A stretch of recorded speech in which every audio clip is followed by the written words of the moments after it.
Michelle, we are into week 8 of the college football season, but we are at week 1 in the Big Ten schedule. So let's talk about what to expect from the Big Ten matchups this weekend.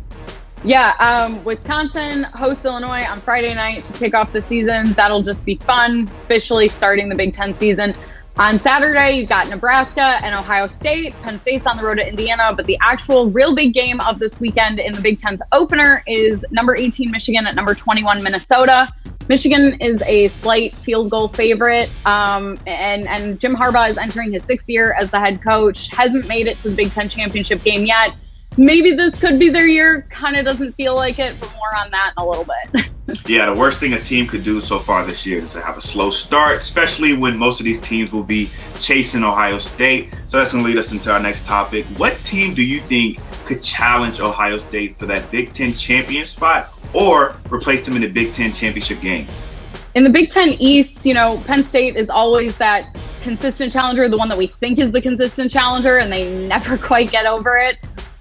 We'll know if the Nittany Lions can make the playoff, if they have the potential to beat Ohio State, and we'll know that answer sooner than later because, of course, they play Ohio State next weekend. On the other side in the Big Ten West, I like Minnesota. Minnesota's coming off an 11-win season, did that for the first time in more than 100 years. I think Minnesota could really continue to shake things up in the Big Ten West and not make it so much of a one-man show. I think the team that Ohio State has to watch out for is also out the West, Wisconsin. We know these teams played twice last year, and both of those games were really close. I think with Wisconsin, the two things they do well, run the ball, shut you down on defense, and they slow down the game, which can be a problem for an Ohio State team who likes to get up and down the field and score a lot of points. And let's not forget, too, that at this point, even though the Big Ten hasn't played yet, Ohio State and Wisconsin have 2 of the top 4 best chances to make the college football playoff, according to ESPN's playoff predictor.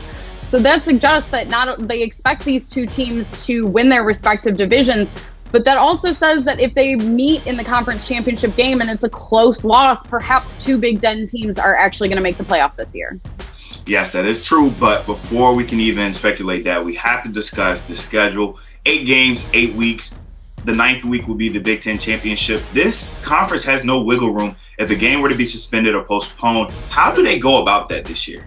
Honestly, I think the large part is, in this unusual season is everyone just being prepared for, you can call this sort of the unexpected. But like you said, there is no wiggle room. 8 games in 8 weeks. The 9th week is the Big Ten championship game set for December 19th. And there's no break in there. So it might be, you're really looking forward to one matchup. But if it has to, unfortunately, get postponed or canceled because of COVID reasons, you're probably not going to see that game made up. Obviously, we want everyone to stay as safe and as healthy as possible, but you do maybe have to be prepared that even though there's 8 games on the schedule, we might not see 8 Big Ten games from every team.